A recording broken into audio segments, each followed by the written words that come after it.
the lives and habits of wild animals. Later, I even supported my family in northern Alberta by hunting and trapping. I spent many hours just observing the wild things. They really fascinated me. But the most incredible experience I ever had with a wild creature occurred in British Columbia, about 80 miles west of Jasper, Alberta. I remember it like it was yesterday. It was October, 1955. I decided to climb 5 miles up Mica Mountain to an old deserted mine, just for something to do. I came in sight of the mine about 3 o'clock in the afternoon. It was a pretty easy climb for me. I had just come out of a patch of low brush into a clearing when I saw what I thought was a grizzly bear. I had shot a grizzly near that spot a year before. This one was only about 75 yards away, but I didn't really want to shoot it, for I had no way of getting it out. So I sat down on a small rock and watched. I could see part of the animal's head on top of one shoulder. A moment later, it raised up and stepped out into the opening. Then I saw this was not a bear. My first impression was a huge man, about 6 feet tall, almost 3 feet wide, and probably weighing somewhere near 300 pounds. It was covered from the head to the foot with dark brown, silver-tipped hair, but as it came closer, I saw that it had breasts and that it was a female. And yet, its torso was not curved like a female's. Its broad frame was straight from the shoulder to the hip. Its arms were much thicker than a man's arms and longer, almost reaching to the knees.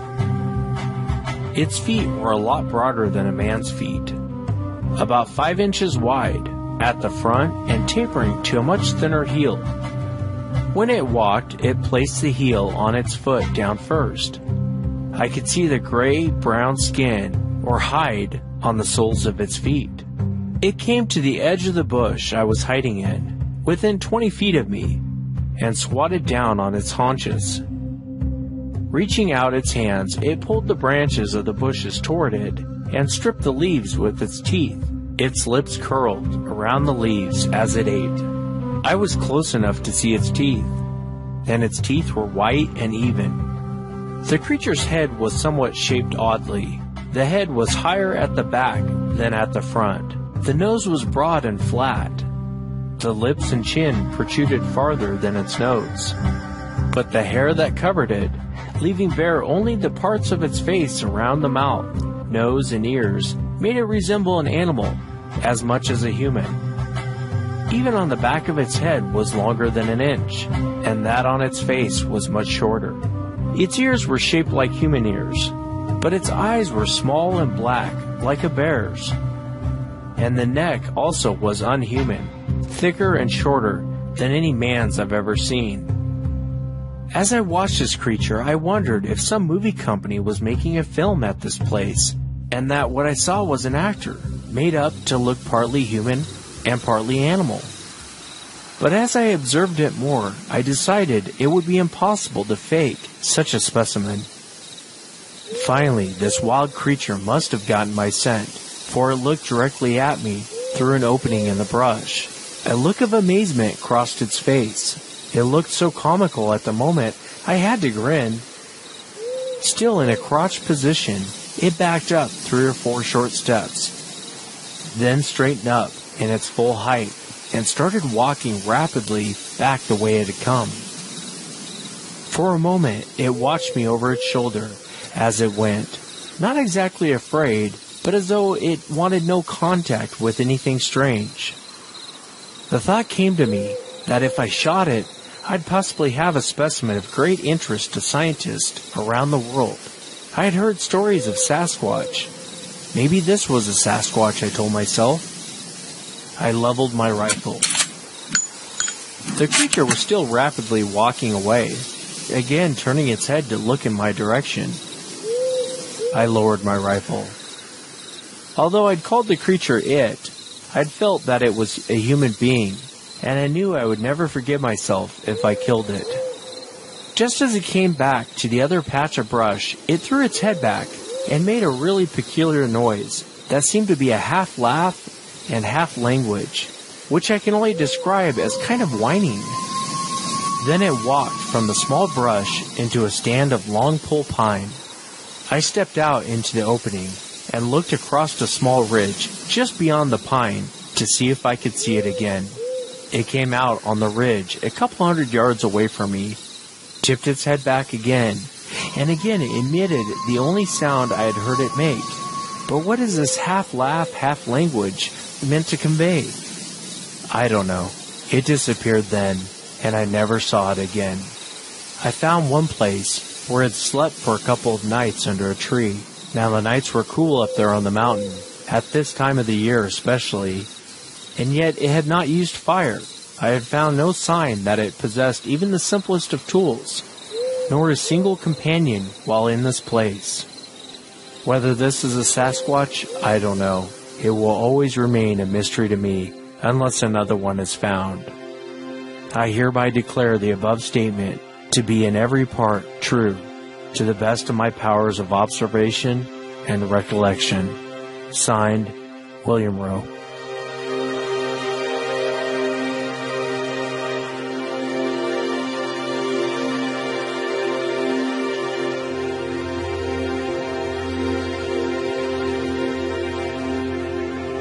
Welcome to the show, everyone. Thanks for being here tonight.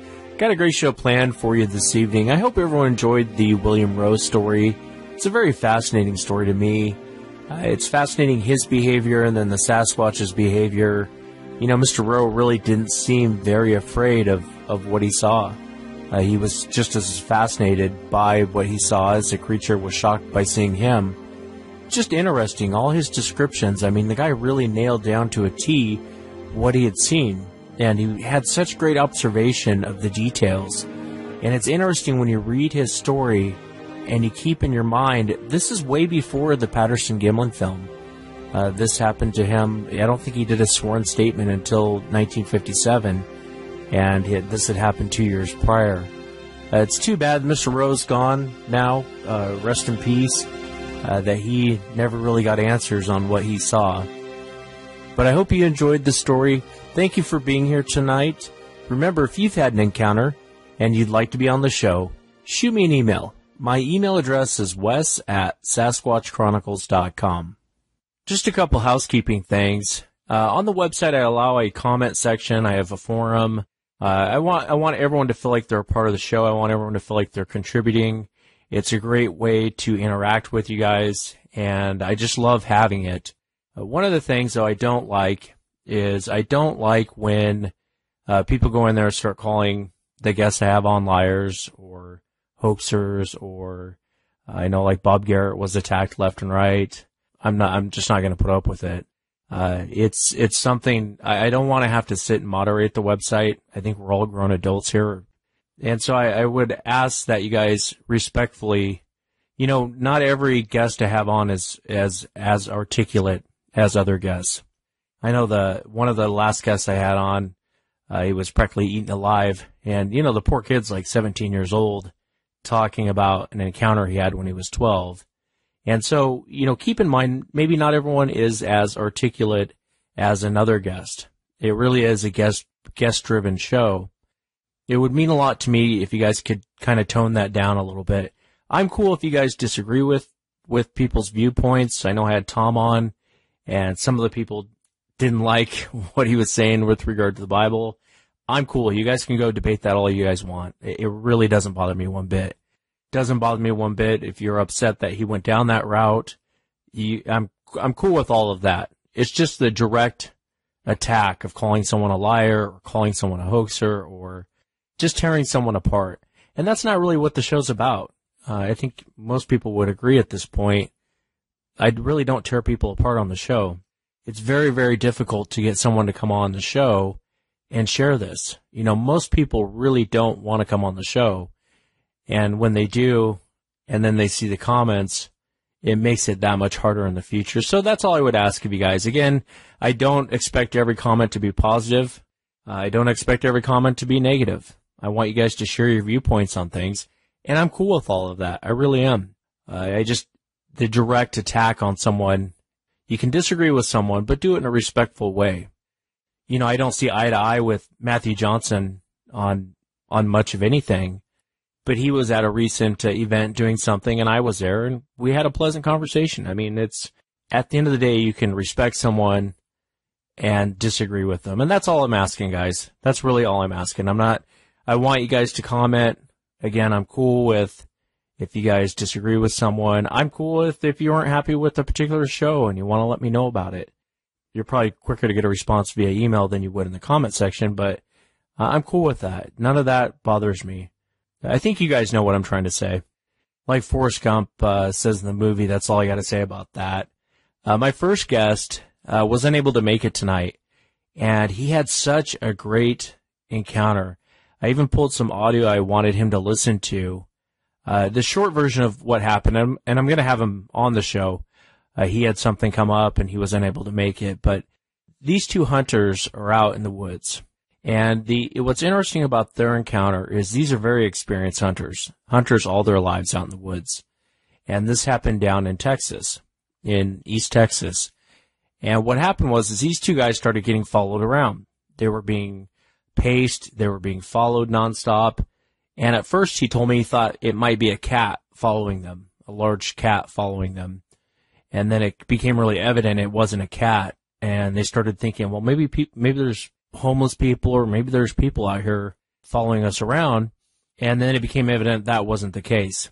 So it starts to get dark, and they're making their way down by the river. They're going to get ready to pack up and leave. And about 20 or 30 feet behind them, something stood up and screamed at them.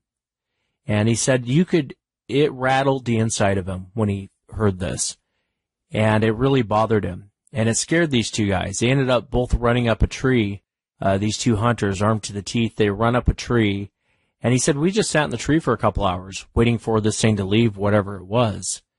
And so I really wanted to play this scream for him. I asked him to describe it, and he said, you know, obviously he's not saying it was a demon, but he said when I was in Texas, he heard kind of a real demonic, just a real powerful scream.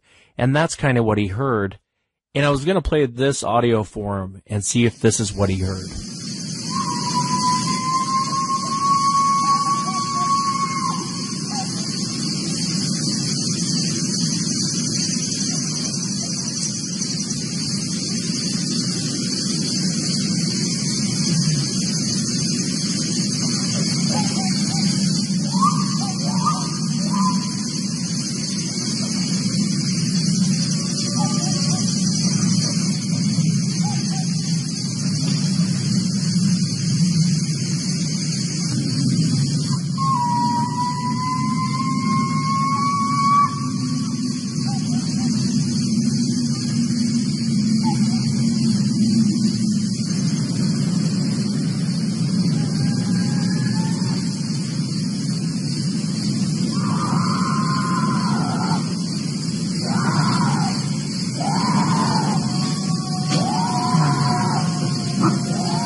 Right there, right towards the end, you guys can hear that. Rah! That's what I heard in Texas. The very towards the end there, where it holds on to that scream. That's exactly what I heard, and I was curious if he had heard it too. But look for him in an upcoming show. It's kind of a shame. I really wanted to. That's one of the best screams I think I've ever heard, and I know Jim Sherman from the BFRO actually recorded that, and I think you guys have probably heard it in some past shows I've done, but it's a very, very fascinating vocal. Well, let's jump into it tonight. Let's get to Adam. Adam, thanks for coming on tonight, man. I appreciate you being here. Not a problem. It's an honor, honestly. I love your show. Thanks, man. And if you would kind of start from the beginning. I know you had kind of an interesting encounter when you were younger, but kind of describe the area, if you would, for the audience, and then kind of talk about what you heard and what you experienced. Okay. Well, it started off when I guess I was probably about 11 years old. I was living in Toronto, Canada at the time, and I was visiting my grandparents in Gatlinburg, Tennessee, every summer for 4 straight years before I moved there permanently. And It's they introduced me to guns and shooting and the country lifestyle. I'd never seen bears before until I lived there. They have lots of black bears. They go down in the garbage, and I'd see those about every night. They'd wake you up, and then about 2 weeks into my first experience there, let me preface it by saying this: we had a 3-story house that was right next to the side of a mountain, and it was kind of up on a hill, heading up towards the top of the mountain, and right across the street was the Smoky Mountains National Park. It went from like a rural sort of residential area to right into the park. So anyway, my house was basically right in the park, and there was a ledge that basically met up to the top floor of where my loft was, and there was a big flat roof that I could actually walk on top of, and it would only be about like a 10 or 15 foot space between the edge of the roof and that ledge. I never really knew that ledge was there till much later, but I'll get to that. But anyway, so I'd be sleeping at night, and I'd wake up at about 2:30 or 3 o'clock in the morning, usually about once a week, once every 2 or 3 weeks. It just kind of varied. It wasn't really, anything you could set your clock to, but it did happen often. And I would start hearing almost like a screech or a hiss, almost a scream, almost. It was obnoxiously loud. Like, it woke me up every single time. And the weird thing was, anytime there was a bear, the dog would go crazy. We had an English Springer Spaniel, and if anyone ever owns one of those, you know that they're probably next to the most hyperactive animal on God's green earth. And when a bear would be within, 50 yards of that house, it would just go bananas for an hour. When this thing would start hissing, the dog would make a noise, completely silent. And I always thought that was very strange, because my grandfather insisted it was a bear, and I'd heard it was, down the road I heard it was a fox.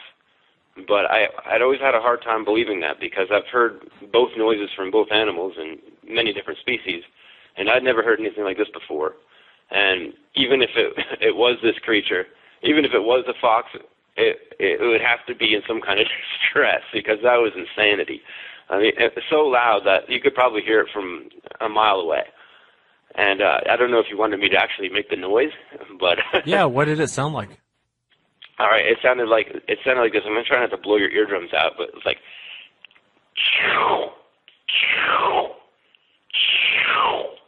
and it would repeat that sound for a good solid 45 minutes.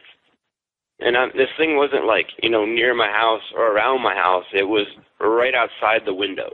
Like, it was across that about 10-foot flat roof, past that 10-foot gap, and right on that ledge. And it would do it. And it would sit right there and it wasn't like it ran around making the noise. It would sit right there and make the noise. And it scared me to death, especially when I was younger, because I'm from the city at the time, and I didn't really know much about the country. And all I know is I just got put in this crazy place full of guns and animals, and there's something making some kind of ungodly, demonic noise right into my bedroom. And I was scared, and I used to go down and ask my grandparents. I'd be like, "What is this? What's going on?" And they'd be like, "It's a bear. Don't worry about it." But the dog didn't bark, so I was like, "How could it be a bear? If it was a bear, the dog would be barking. Or if it was any animal, the dog would be barking." So I didn't really know what it was. I thought it was some kind of monster or something, right? Like a demon, or I don't know. I never heard anything like it in my life. Yeah, I heard something like that one time in Texas, and I wasn't sure what to make of it. And you're right, your first thought is fox, but it was almost too loud. It was almost too loud to be a fox. Well, yeah, and foxes kind of almost have like a bark to them, almost kind of like a dog, sort of. Not quite, but you know what I mean. And this was nothing like a fox. Like, it was, even if it was something imitating another creature, it couldn't have been that creature. I'm absolutely not convinced that's what it was. And until I see absolute 100% proof that's what it is, I'll never believe it. Yeah. It was too loud, way too loud. I've never heard anything that loud in my life, from an animal, I should say. And you're right, the dog would have gone nuts over it. I mean, generally speaking, most dogs will, yeah. Even if it is bear, I've seen some dumb dogs go after bears Oh yeah, my dog would have ran down and chased it. Like it was crazy. Like, this dog was so. I mean, if a bear would even crunch leaves outside of the house, he would hear it or smell it and then be up and going nuts. And this thing, the dog wouldn't make any noise. So I to this day remain unconvinced it was a bear or a fox. But we'll see. I don't know. I could be proven wrong, but I highly doubt it. Was this a nightly thing, or how often was this going on? It varied. It would be like some weeks it would be, almost every night. Maybe not that often. Maybe 3-4 times a week, and then I wouldn't hear it for two weeks, and then it would happen again. So just when I thought it would be over, it would come back. And one thing I found very interesting was it very seldomly happened during the winter. It did happen occasionally, but mostly it was a summertime thing. Yeah, as soon as it got hot, and it gets hot there in probably like April. So April to you're looking at September, October. You hear this noise, and personally, I honestly think what weirded me out the most about it, it was like it because I had those folding pane windows that were like the big flat ones that you twist the knob and it kind of opens up from the outside and faces outside. If that makes any sense. Yeah. They're almost like a stained glass. Anyway, so they lift straight open, and then basically it would just be a screen and a door, and then these little thin pieces of glass you basically can't see. And it would be like it was yelling at me, like it knew I was in there, like it was seeing me. And the bed was facing right in front of that door. So if anything was out there and it had any type of night vision, it would see me. If I was sitting there watching TV until I went to bed, yeah, absolutely. Did your grandparents ever talk about anything strange going on around the property, or did they ever discuss with you anything weird beyond just natural animals?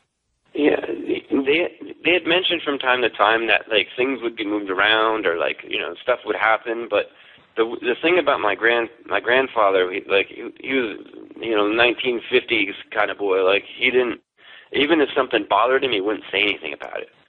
And this, you never see him shook up. Nothing ever bothered him. It was always something else.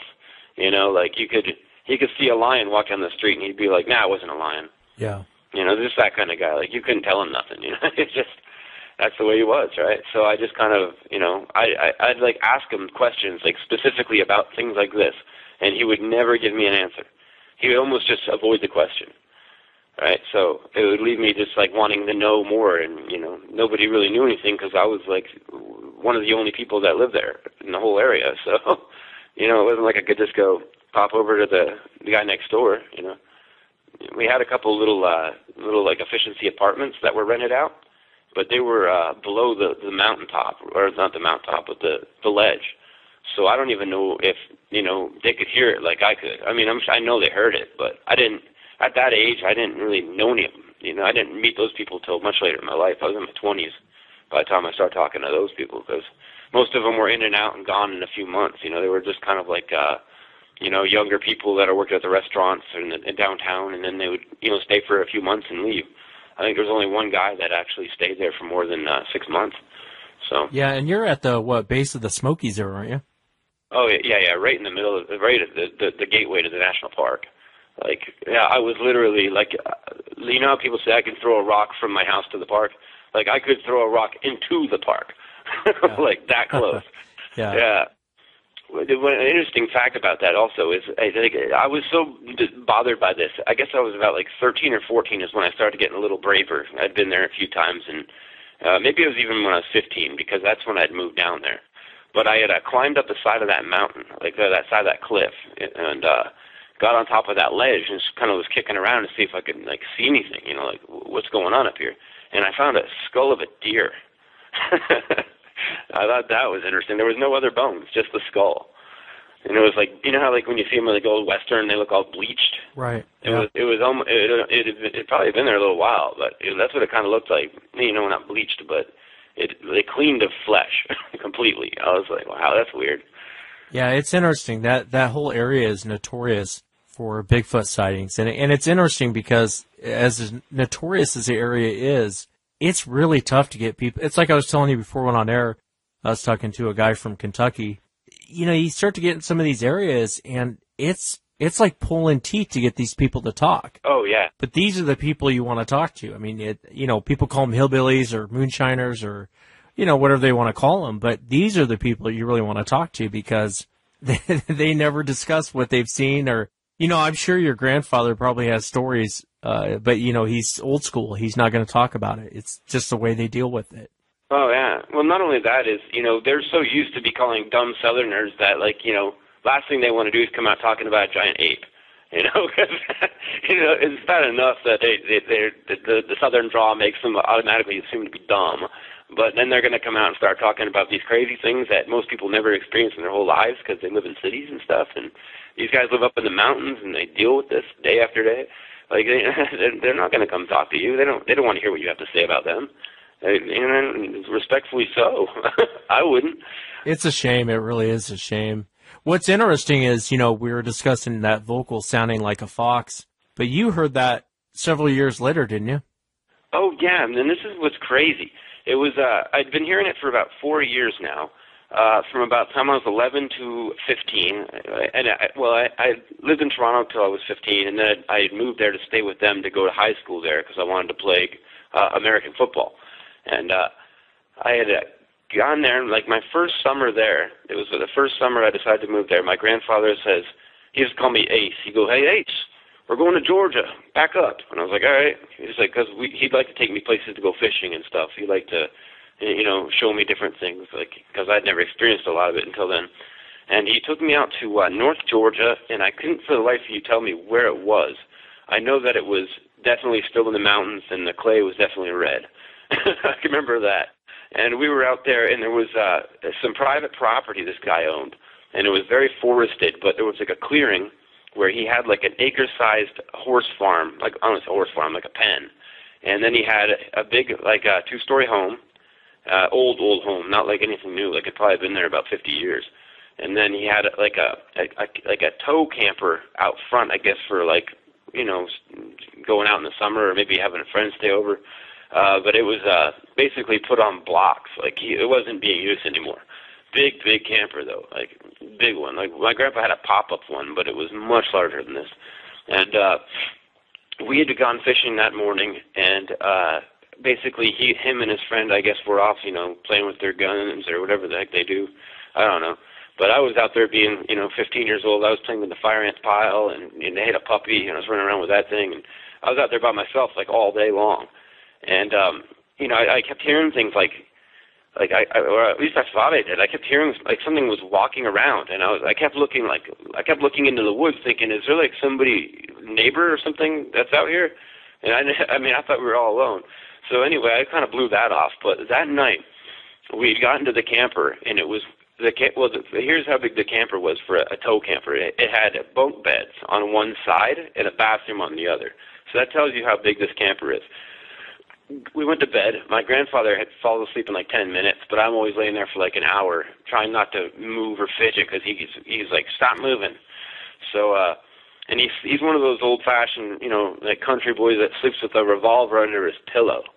And he always did. He never went anywhere without the gun under the pillow. Yeah. So I like him already. Yeah, he was a pain in the butt, but he was the best grandfather you could ask for. But he had fallen asleep, and I guess it had probably been about maybe not even just under an hour.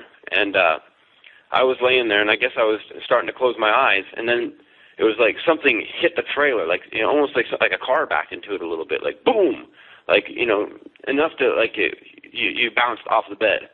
And I was like, well, that was weird, And I kind of like froze in fear, like I was paused. I couldn't move. I was kind of like trying to think in my head what the hell that could have just been. And then it happened again. It was like, boom, shook the whole thing. Like it bounced me up. And then my grandfather at that point in time, he's wide awake. And he said, hey, Ace. He's like, quit bouncing around. And I was like, Grandpa, that was not me. And then just as I'm finishing saying that sentence again, it hit even harder. It was like, boom. And, like, I guess that woke him up. Like, got him, he was in his tighty whities, and he pounced up like a puma. And he had that gun in his hand, and he started kind of, like, talking really loud, like he wanted whoever or whatever was out there to hear him. And he was like, I don't know who's out there, but they're about to get shot. And he kind of, like, stands up like he's going to do something, and then he goes, here. He hands me the revolver, and he goes, I'll never forget this. He goes, "Go look outside." I was like, "Nope." That's exactly what I said. And I opened the camper door and I stuck my head down underneath there was no stairs on it. It was like a drop, but you could see underneath where there wasn't the cinder blocks or whatever it was holding it up weren't at. So you couldn't see much, but you could see just straight back and a little bit to the side. And I didn't see anything, and I didn't hear anything at the time. So I was like, I'm not going out. There's no way. There's no other humans out here right now. And that guy at that other house was an old man. He's not coming out here to mess with us. And even if it was a human being, there's no way they could have moved that trailer like that. Not in a million years. Not even a black bear could have done it. And I've seen them punch, the lid of a garbage can straight into a garbage can to pull the bag out. And I know these things aren't. There's no way. There's nothing that could have done it. I mean, I went through everything in my mind that night. I sat there thinking maybe an alien landed on everything you could have possibly thought of. The only thing I could have thought of in my head that might have made sense was maybe a horse from the stable or that pen had backed up towards the camper and either rustled it, bounced against it or kicked it, maybe kicked it real hard. And then even that didn't sound right. So, the next morning, not that next morning, it was a little bit later, I went and looked out they had a little window on the side of where the bathroom was. And I was looking out the window, and where the horse pen was not even close to us. It was a good solid 15, 20 yards away. And all the horses were at the other end of the pen in a group. All piled together. And I thought that was weird because they'd been running around all day long, in different piles. And, maybe they sleep together like that, but it just seemed very odd that right where the action was happening, they were now farthest they could be away. And, this was a big, big, big, big pen. It was almost, they were so far away that they looked small, They were gone. They weren't sticking around. So the next day I got out. I didn't even think to look for footprints or anything because I was 15 years old and I didn't even know Sasquatch was real or, even lived in that part of the world if they were real. So, I just thought it was in California and there was a couple of them, maybe one or two, I didn't know there was pods of these things.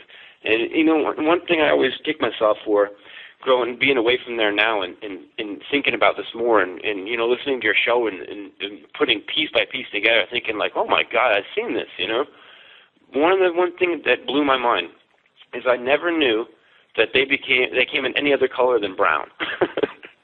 So I can't tell you how many times that I thought I'd seen up in the mountains a black bear on 2 feet. And I was well, maybe it's just standing up, and it never once occurred to me that maybe that wasn't a black bear. And apparently in the South, in the area of the South that where I'm from, that's a common color for them. And, I've heard that in a few places now looking into it, that it's actually probably more common. So, I don't know. I'm just, I don't know. This has been a ride for me, man. The last 3 years listening to your show, or 2 years, how long is it? 3 years now, isn't it? Yeah, since, 3 years. 3 years listening to your show, I can't stop. I'm hooked because it never even occurred to me, Wes. It never, not in a million years would I ever thought that. I would have thought of anything other than that. And I'm just blown away. You were talking a couple weeks ago about the Dennis Miller case. That was that whole thing was not far from Knoxville, and that's where I lived. Right, my last few years I lived in Tennessee. So this is right there. That's prime time, right? And you just said you had friends in Kentucky, and Kentucky, Tennessee, Georgia. This is it's all attached, right? This is all a big strip of Appalachian mountains that runs, right?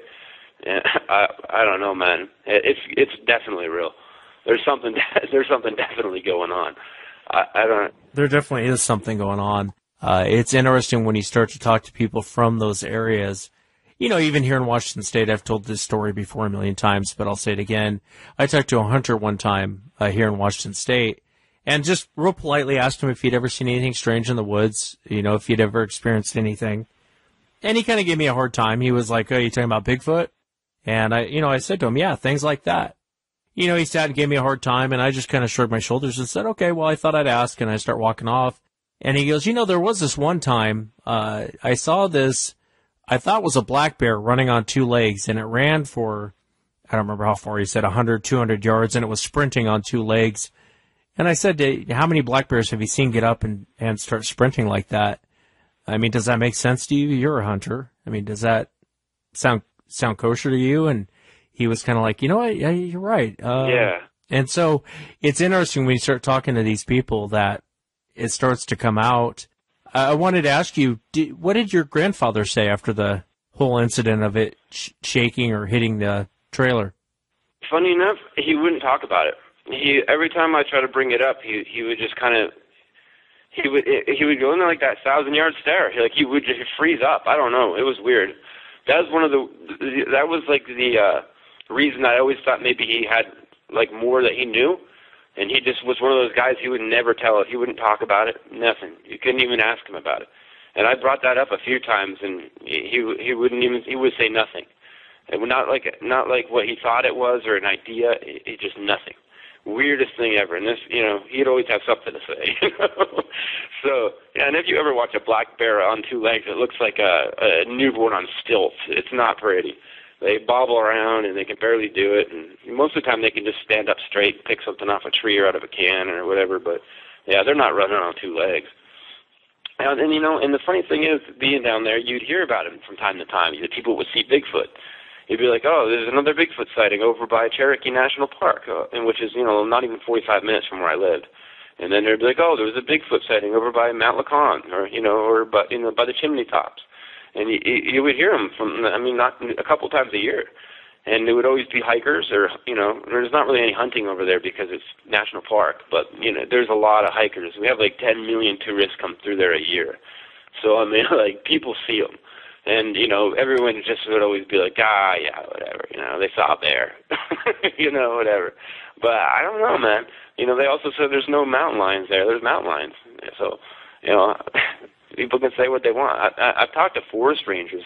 I wish I had a few friends that were actually park rangers, and they would be like, I would ask them questions. I never, funny enough, I never asked them about Sasquatch. And it wasn't because I was too scared to. Knowing what I know now, I'd never leave them alone until I found out. But I asked them about mountain lions. I was like, are there mountain lions here? Because, they're like, oh, yeah. They're just not many of them, and it's not worth scaring people. So, you know what I mean? If they're going to cover up mountain lions, they're sure as fuck going to cover – oh, so, damn, I shouldn't have said that. Sure as heck going to cover up Bigfoot, right? Yeah, no, you're absolutely right. And it's interesting, too, the behavior. It's the encounter, what I was telling you about, the guy on Vancouver Island that had one pushing against his camper. And he looked out the window, saw the body of the thing, and he went running out of his camper. And he said all he heard was breathing from the tree line. He actually didn't see it. It makes you wonder what the intention was. What did it want? Because, obviously if it was so enraged and wanted you to leave, these things could probably push over a camper, no problem. I've had, I can go. I had a guy on one time, and his brother's in Special Forces, and they were sleeping in a camper. And he said all night long this thing would scream at them, and it would circle the camper, and it would take its fists, and it would smash it against the rooftop, and actually smash down the camper they were sleeping in. And it did that all night long until the sun was starting to come up, then it left. But in your case, it makes you wonder, is it just trying to wake you guys up? Was it following you around earlier in the day and just kind of keeping an eye on what you were doing? Makes you wonder what was going on. Yeah, I know, and I left this out, and the whole purpose of that whole deal was, after that banging had happened, it hit probably about 3 or 4 times, maybe even 5, I can't remember. It was enough to make my grandfather and I stand up there basically half-ass hugging because we were so scared. But right after that happened, I opened the bottom and I checked out the bottom. I couldn't see anything, which, I really didn't even look. I was too scared. But after about 2 or 3 minutes, we kind of got back in our beds, and that noise started again. The same one that I've been hearing outside my window for 5 years now, right there, right beside our camper. Maybe it sounded like it might have been 30 yards away. And it was that exact same noise. No different. There's no changes. It was if people say it's a fox, then there was one that followed us to Georgia. Either that or it was not happy, that something else was there. I don't know. But all I know is, what are the odds that I'd only hear this noise 2 places in my whole life? And one was right outside my window by the national park, and the other one was in North Georgia in the mountains. And I've lived in Louisiana and Arkansas. I spent some time in Alabama. I lived in South Carolina. Not for extended amounts of times, but I've never heard anything like that in any of those places. I don't know. I don't. It's just baffled my mind for years, and it's just finally good to be able to throw the question out there, because I'm like, what is this thing, right? I never would have thought. I mean, I guess I had my suspicions what it might be, but I'd never heard of it really being real, especially not in that area. So I kind of just would, kick myself in the mouth before I said anything, right? Yeah, no, and it's interesting that you heard that same sound when you and I were talking the other day, and I'm going to try and dig up some sounds for you to listen to, see if it's close to what you heard. But again, I heard that again in Texas. I'm not trying to, I hate over-talking the guests, so forgive me, but I heard that in Texas, and I heard that same sound, and then it would kind of turn into a weird chatter. And then I'd hear that same sound you did, and then it would turn into a weird chatter. But at first, it was just that weird noise, and I remember thinking, I think that's a fox. And then I realized, okay, unless that's a 600-pound fox, that's not a fox. Yeah, I would never, ever, ever in a million years guess that was a fox. I've heard the yelping and yipes and howls of foxes before, but this didn't sound like a fox at all. I had no idea what this thing was. It was somebody else one time. I made the noise for somebody who was a tourist one time, and he had told me that that's what it was. And, I mean, I just bought it because I didn't know. I was like, okay, sure, I guess, But that was probably about 7 years ago the guy told me that. I didn't even know who he was. So, I mean, I don't know how credible that guy was, but, probably just as credible as any other random dude you meet on the street. So, I think when you hear it, you hear that noise. If you would have heard it one time, you could pass it off as it's a fox. But if you're hearing it night after night after night, generally around the same time, and then you go off to Georgia, and you guys get your camper pushed, and you hear that noise. There's some things you can kind of it's like a big puzzle, this whole mystery. You put pieces of the puzzle together, you start to line up what actually is it. But I didn't mean to cut you off. What were you saying? No, I was just going to say that if it was a fox and it was in the exact same spot for 5 years, making that noise at me, you would think there had been a den or a nest or something. There would be some sign that there was a fox there. All I found was a deer skull. There was about maybe 7 feet of room between the edge of that little cliff and then the beginning of the next cliff going up that's even way higher. So, I mean, it's basically just a 7, maybe not even that 6-foot ledge. So whatever it was probably was just walking over there and just standing there and just staring at me. What else would it be doing with a deer skull beside it? Probably eating that thing, thinking about, I'd like to have this child in this room. That's the only thing that makes sense to me. I mean, honest, I'm half joking, but at the same time, I'm not, Yeah, no, I hear you. And you're talking, I'm sorry, go ahead. No, go ahead. No, I was just going to say, and you were talking about Texas, and you say you hate to keep bringing it up, but I mean, that's a fantastic reference point, man. That's gold mine. I'm going. The minute I have the money and some time, I'm going down there. I'm going to meet this, Bob and all these guys, and I have to do it now. I have to see what this is.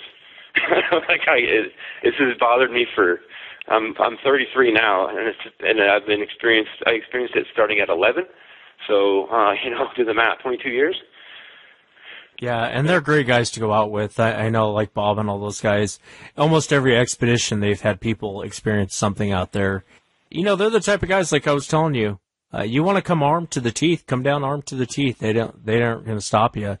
And so, you come down armed to the teeth if you want. I know the last group, they had something growling at them from the tree. I'm trying to get more information on it. I'll have to call Bob later, but they had something growling at them from the tree, and it started breaking branches off and throwing them at people.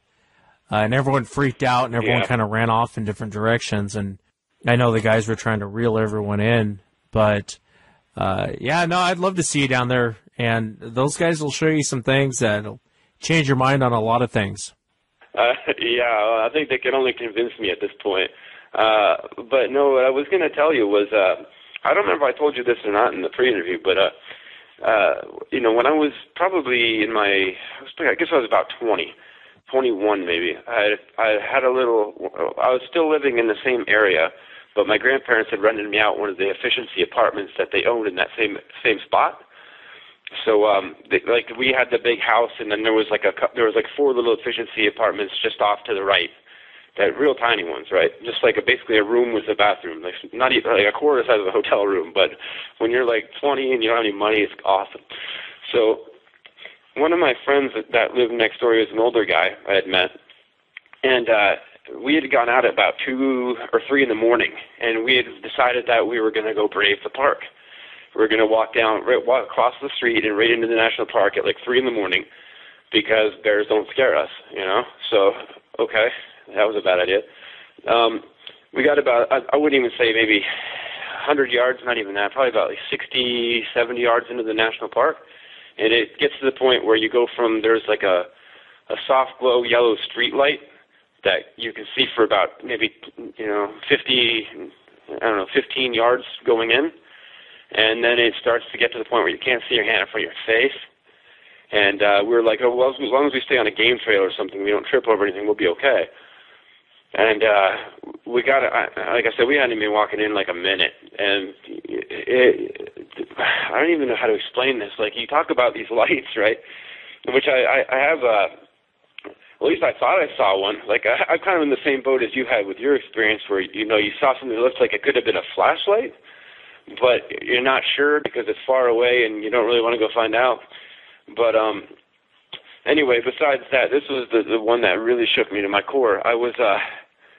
We were walking in, and you know those glow sticks that people crack that are like neon green, like glow real bright. Yeah. It looked like somebody had cracked a couple of those, and they were about the size of my fist. Which, I mean, I got huge hands. Like it'd probably be like what would be? It's like the size of a tuna can, round. At least that's how big they look, because people say they obviously don't have any kind of luminescence light from inside. It's just the reflection.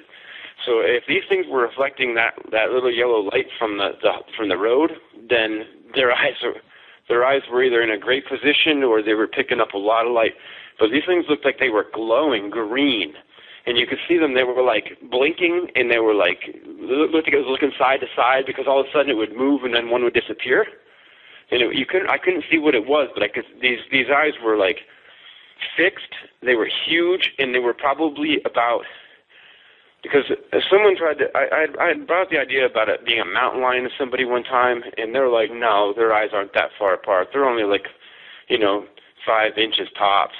These eyes on this creature had to have been a good solid 9 inches apart. I mean, maybe I'm exaggerating a little bit because it was dark and they were really bright, but this thing was not small, whatever it was, and I don't know what it was to this day. I have no idea, and it just happened to be not even 100 yards from where my house was, and all this went down just a couple years later. So, I don't know. That is interesting. So they glowed like glow sticks? It sure seemed like it. Like, I mean, I was so scared. I came out of the high school I was in. I, spent a little bit of time playing a little bit of rugby for a college at University of Tennessee, and I was a pretty in shape guy. I was like 215. I was ripped. I could run for hours. Nothing scared me. I was frozen in my tracks. I had no idea what those things were. And the guy beside me is like, what should we do? And I'm like, I think we should leave, man. Because they at this point in time, at first they were just looking at us and blinking, and then they started looking around. Like, not even looking around, looking to their left. It was just the left. And I was starting to think that there was another one. And I was like, we're getting hunted or something. Like, I don't know what was happening, but I was so scared that I didn't even stop to even think about it anymore. After about what seemed like an hour, which was probably only about 15 seconds, I turned around and ran as fast as I could, broke every predator rule possible, and just got out of there as fast as I could. terrified, like a child. I'm going to dig up a picture and I'm going to send it to you. The guy had sent me a picture, gosh, almost a year ago. And that's kind of what it looks like. It looks like two glow sticks. I mean, glow sticks, not like glow sticks, but glowed like glow sticks. Yeah, not like a stick, but like a round ball. Right. And that's what he sent me. He sent me a picture of this, and he's not shining any light on it, and he's asking me what it is, and it's about 8 feet up. And he goes, everyone I talked to said it's an owl. And I'm like, that's no owl, man. I don't care what anyone says. That's not an owl. The eyes are kind of like what you said. The eyes are too far apart to be an owl. Yeah, and they were huge, Wes. Like they were not like owls are small.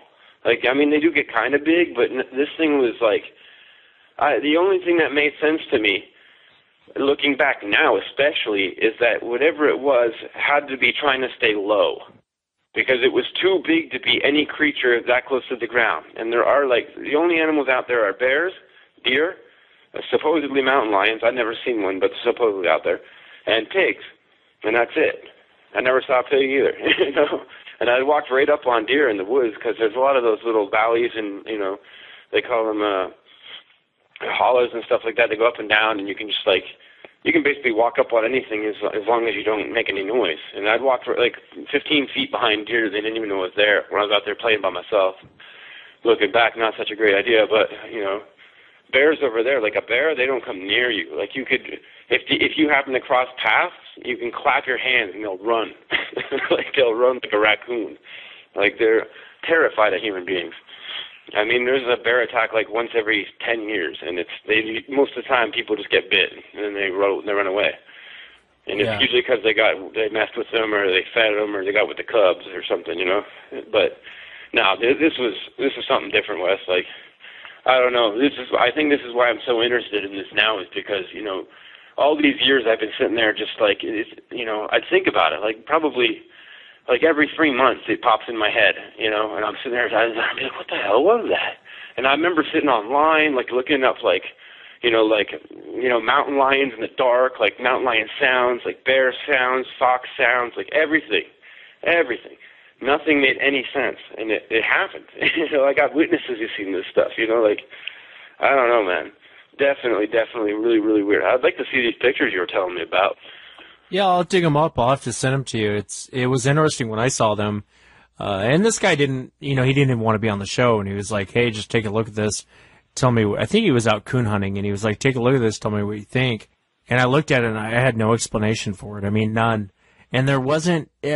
the weird part about it that always kind of threw me off about those pictures was there was no sign of him shining a light.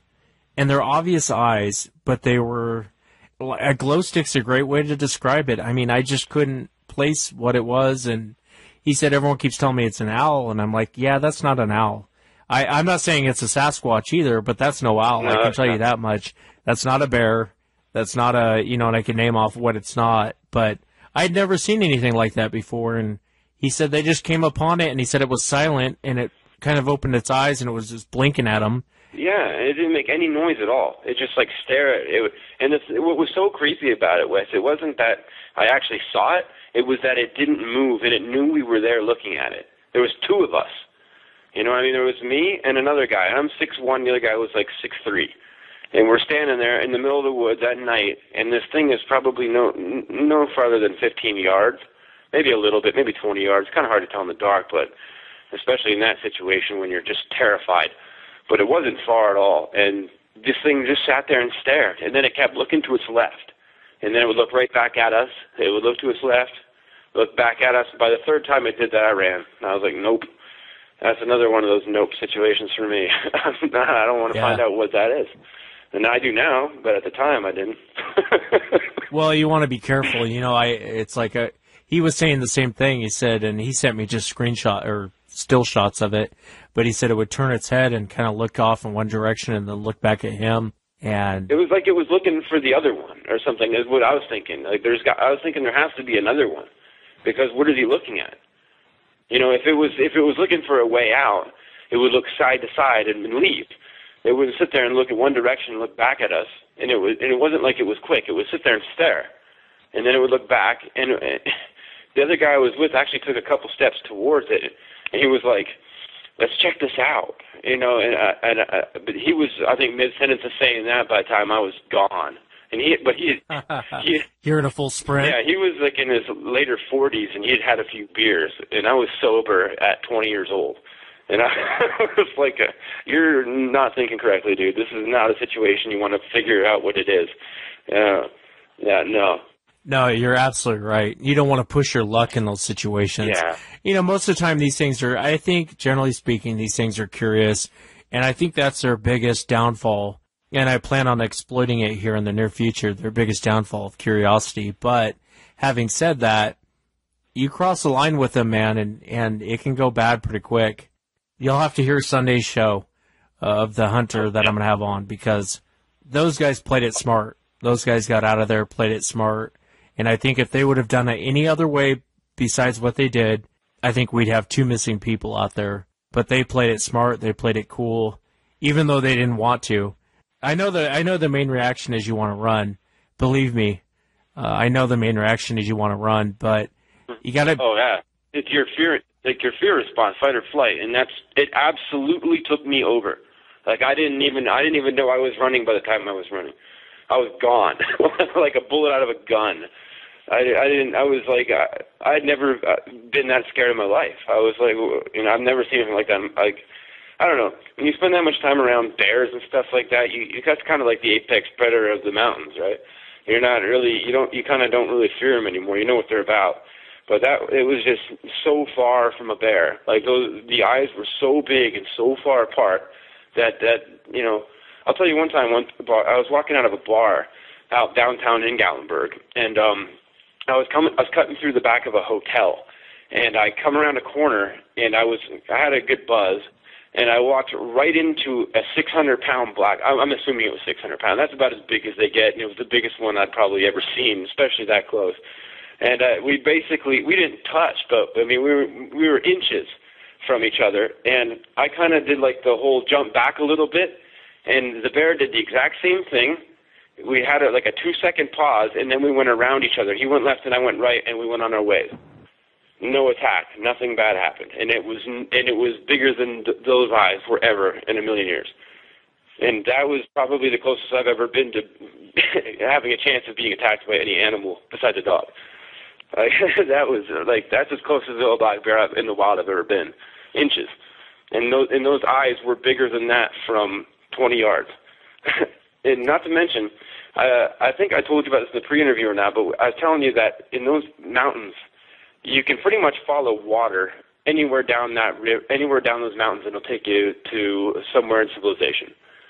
It's not easy to get lost. You can, especially if you don't know anything about the woods. Like, you know, if you put me there at 11, maybe. But if you have like a little bit of experience, you can pretty much figure out how to get out of that situation. And for people to go missing like they do in that area, I find that very, very strange.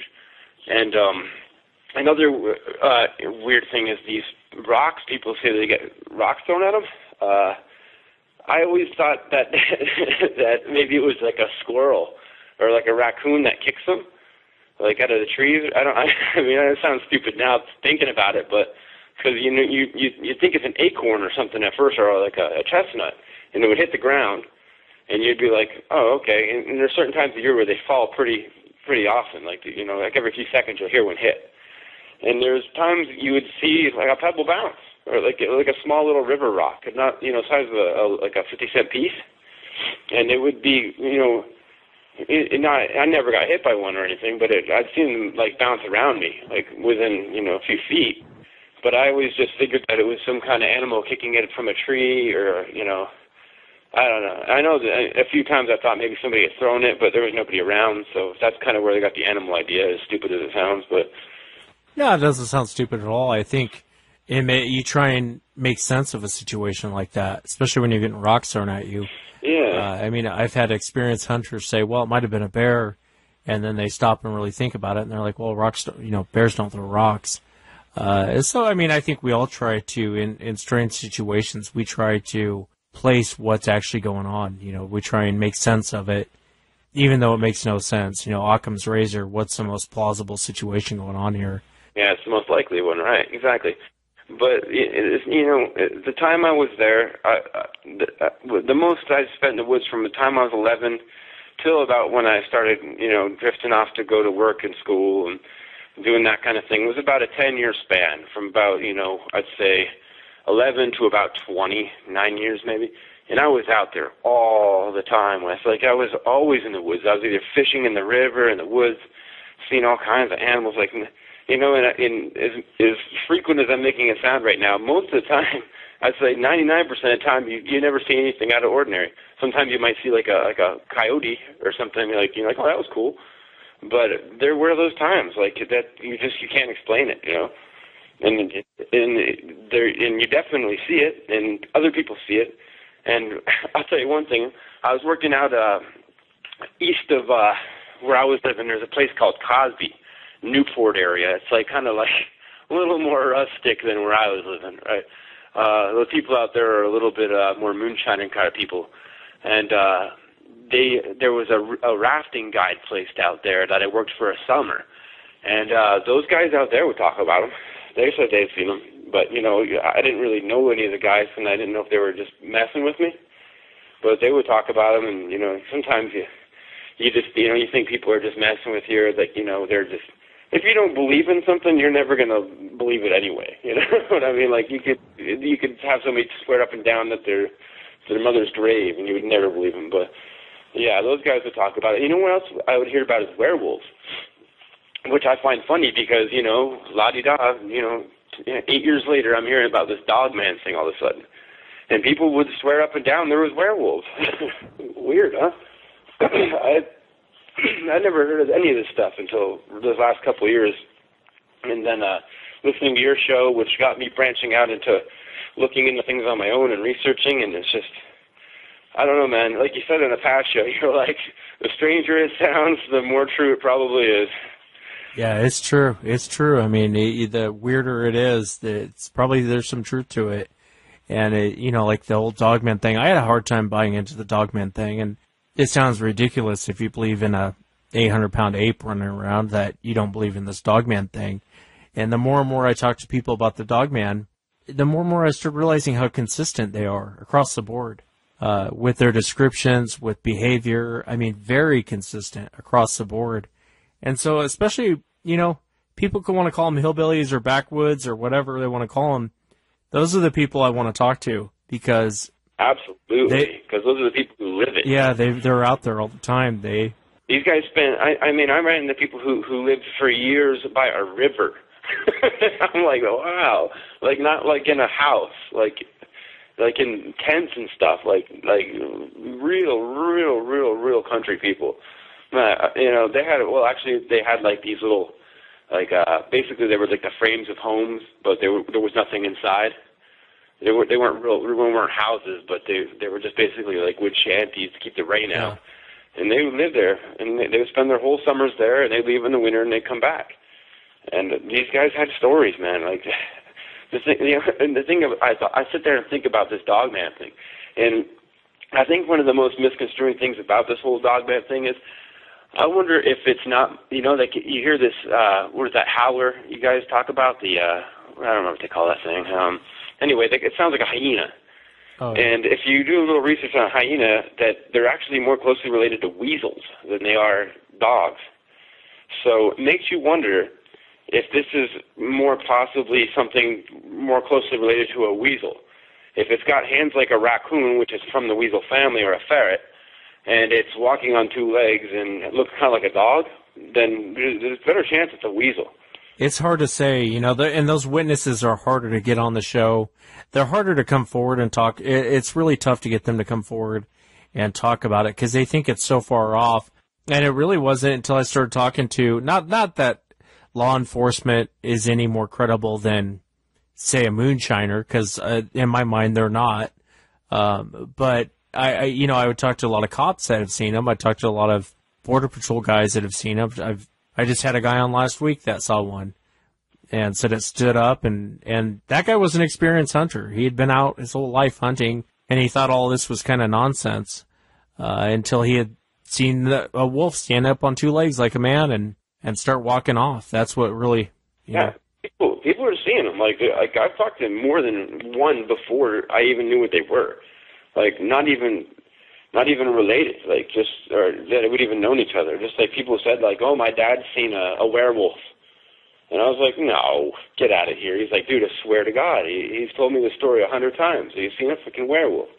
And I'd sit there and argue with him, and then he'd be like, go ask my dad. And I'd go ask his dad, and he'd be like, yeah, well, one time when I was, and I'd be like jaw on the floor, like didn't believe it. You know, maybe I did kind of, but I just didn't know what to make of it, right? I was like, I don't know, man. Werewolf? I mean, like, you see a vampire too? Like, are you sure you're watching Twilight again? I don't know, right? You don't really know what to make of it. But, I've heard it many times. And, you can go online. People tell their stories. And, you can pretty much pick out the people that are out there just for, to hear themselves talk. And then the ones that are, emotional about it or like telling their story. Not everybody's out there just to pull your leg, man.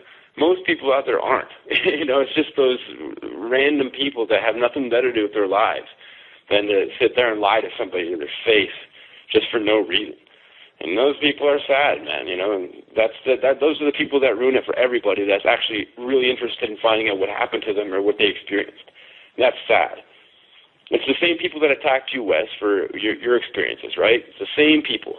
It's the same people that don't want to admit that you had a great idea and you're doing well, and your people are enjoying your show, and you're bringing in people and you're changing things.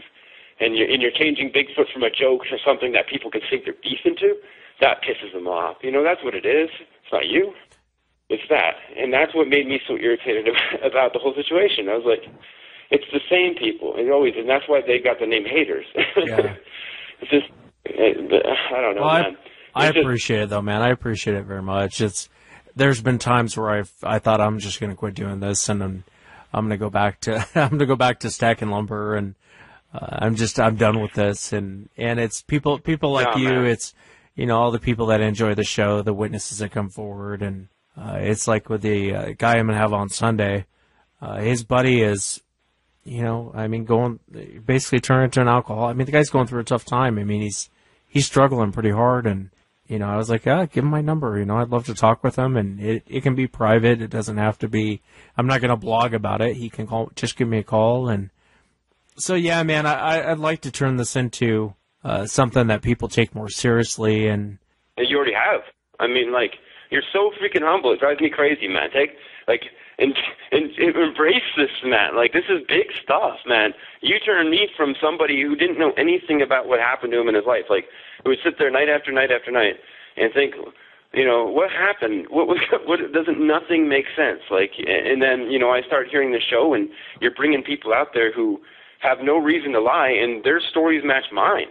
Like, I believe them because I experienced some of the same things, so why would I doubt what they say, and if somebody says I saw one float, I'm not going to believe it because I never seen one float, and I've never seen anything float. So,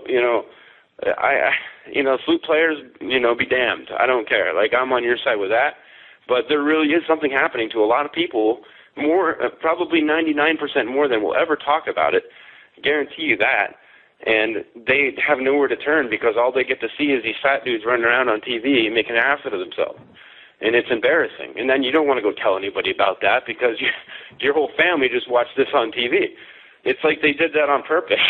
You know what I mean? It's like, let's just make us look stupid as we can so that anybody's legitimate idea or thought that brings it out in the open is ridiculed. And I don't know. It's disgusting. But at the same time, it keeps the trash out of the woods, man. I appreciate it, man, and so thank you so much for coming on and sharing your encounter and all the kind words. I really do appreciate it very much. No, it's my honor, Wes. Like, I've been listening to you for 3 years. Like, every night I can, I'm listening to reruns. Like, I just thoroughly. I'd rather listen to your show than watch a movie or a TV show or any of that garbage out there. Because I know it's real, and you don't have to believe me or believe you, but the people out there who had experienced it know it's real, and they really do appreciate it, man. They really do, because I do, Thanks, brother. Thank you, Wes. I really do appreciate it, and if there's anything I can ever do to help you or you want to send me those pics, I'll be glad to give you my opinion on them, and if anything ever happens to me again, God willing, then you'll be the first to know.